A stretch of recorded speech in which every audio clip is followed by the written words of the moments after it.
As the name suggests, the tricep has three heads: the lateral or outer, the medial or middle, and the long head.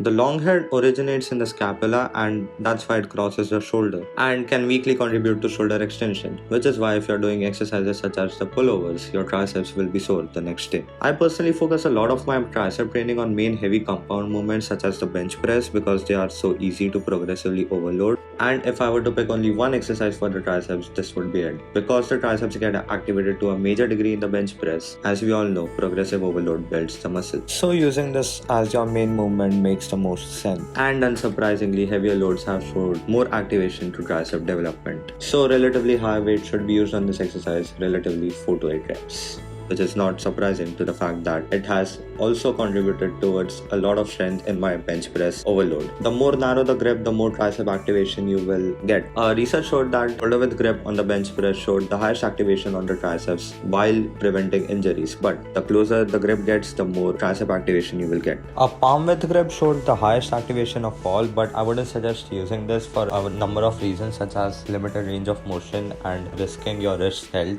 just for some extra tricep activation. Research has shown that the flat or the horizontal bench press showed more activation than the incline or the decline both combined. For what it's worth, I think the Smith machine press could also be a good substitute for trainees who can't bench press. The Smith machine press showed the similar activations of triceps such as the bench press or the incline press. It won't be such a big of a deal. Like the biceps, pressing movements might be enough to grow the triceps to some extent, but won't be enough to stimulate them to grow other heads on their own. For example, the tricep dips is one of the best exercises to grow the medial head, whereas some pressing movement will target the lateral head. Exercise where the shoulders are more extended, such as the overhead tricep extension, will activate the long head of the triceps to a much greater extent, whereas some pressing movements will target the lateral or the outer head to give that horseshoe look for a 3D arm. Basically, it can't maximally contract at the elbow position because it is shortened by the range of motion because it is placed behind the arm.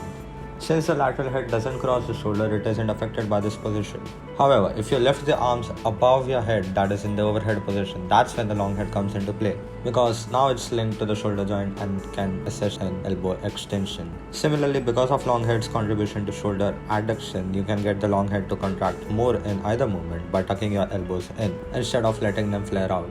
But unlike the biceps, if you are trying to target a single head because of asymmetry, it makes more sense to target a triceps or all three heads of the triceps by using different exercises where your arms are placed in front of you, behind you, or above your head. Recently, I've been using the medicine ball push-up as a finisher exercise on my push days because research has shown that push-ups on an unstable surface give more tricep activation than push-ups on a flat one. Again, volume and frequency recommendations are given in my bicep video, which can be alternated from trainees depending on the advancement level. Finally, like most muscles, in order to grow your arms, you need to eat enough sufficient calories to stimulate growth, hit them directly and frequently so that you drive maximum blood into the muscles and force them to grow.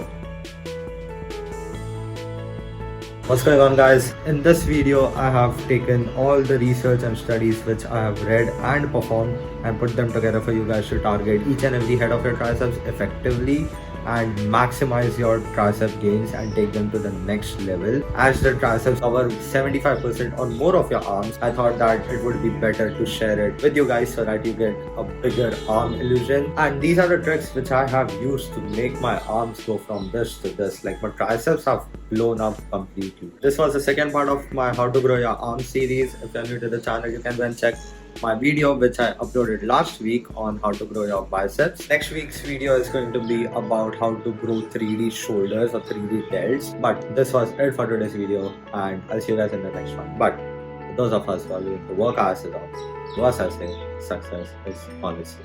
Cheers guys, stay with us.